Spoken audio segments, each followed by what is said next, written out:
Today, particularly in the last 4.5 years, phenomenal amount of research has gone into water and its water potential.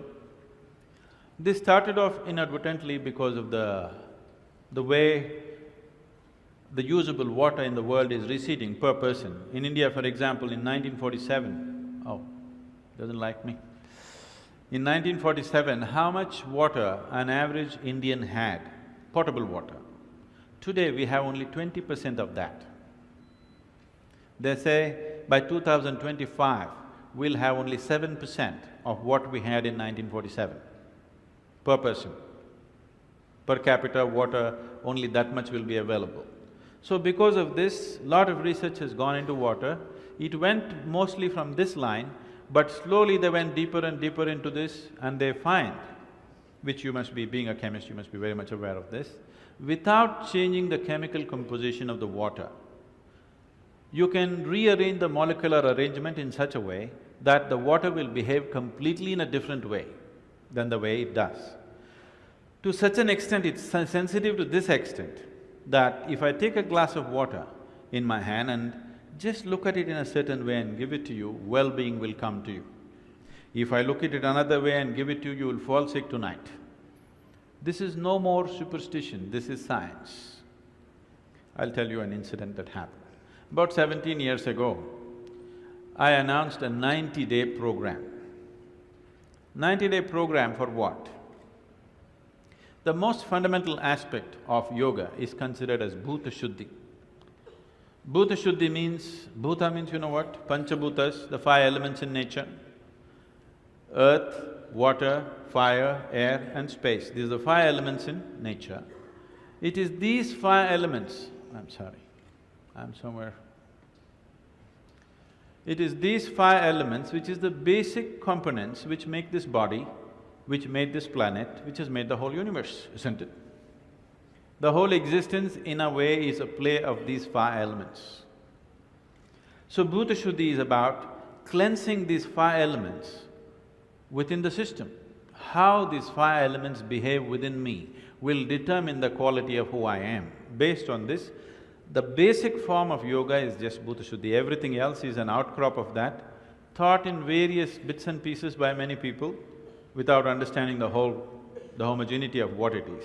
But essentially, it's about taking charge of the five elements. You practice Bhuta Shuddhi for a certain period of time and you achieve what is called as Bhuta Siddhi. That means you have total control over the five elements. To such an extent, there is any number of incidents where at the time of death or at the time of leaving their body, a yogi goes into a room, people lock it from outside, he goes in and after a few days they open and he's just not there because he dematerializes himself. He doesn't want to trouble you with a funeral, he doesn't want anybody to carry him to the grave, he just dematerializes his own system. 17 years ago, I announced one program for the first time, 90-day program. Why 90 days is, approximately between 40 to 48 days, the system goes through a certain cycle on the elemental level. This is called a mandala. Every 40 to 48 days, there is a cycle where the system goes through this cycle. So this is the reason if you go to any Ayurvedic doctor or a Siddha Vaidya, he will always give you a medicine for 40 days or 48 days to make use of that cycle, natural cycle in the body. So I said 2 mandalas minimum, 3 would be good, but if I say 3, many things will happen. I said, minimum 2 mandalas, if you do sadhana, you can gain control over your system, those who want to come, you come. And I left the town because I know a lot of drama will happen. Now in a family, husband wants to go for 90 days, wife will do Kathak. Wife wants to go for 90 days, husband acts like Rajinikanth in the house, angry man, walks up and down like a hero. So many things, drama will happen, so I don't want to be there. I said, those who want to come, you come, it's up to you. So after that I came back, to a particular family that I know well. It's a normal part of our hospitality. When somebody comes home, first thing is you bring water. So this lady in the house brought water for me and she's like Kali suddenly, not just Kathak, she's like Kali. I looked at her, she's a nice lady, today she's in the Kali form. So I looked at her and she offered water to me and I said, Amma, I don't need this water, I don't need to drink this water. You're like Kali right now, I don't need Kali's prasadam right now, I'm fine. She said, why, will I poison it? I said, no, you don't have to poison it, it's already done. Then I told her, you take a sip from this glass. She took a sip from the glass. Then I said, give me the glass to me.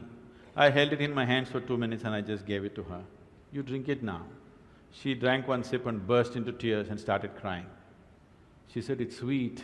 I said, that's all the difference it is. Now, your body is over 70% water.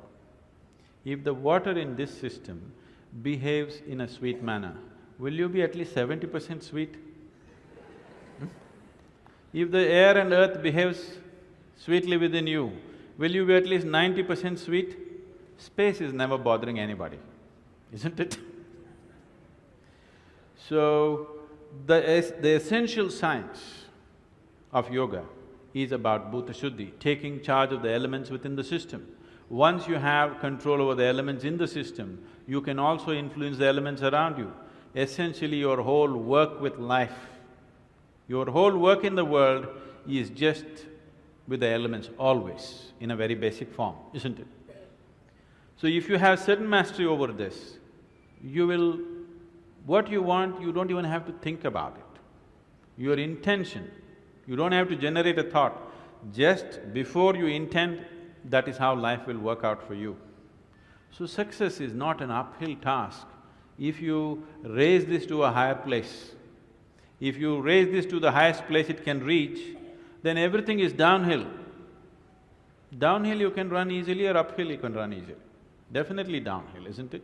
So is there any scientific evidence? There's substantial scientific evidence today about how the molecular structure of the water can be rearranged without changing the chemical structure, even with a simple thought or a touch. The problem is, your grandmother told you this, didn't she? Didn't your grandmothers tell you, you should not drink water from anybody's hand, do not take food from anybody, there is a certain way, you must receive only if they have good intentions for you? Did they tell you these things? But when your grandmother said it, the problem is if it goes from the east, it is superstition. If it comes from the west, it becomes science. That's where it is.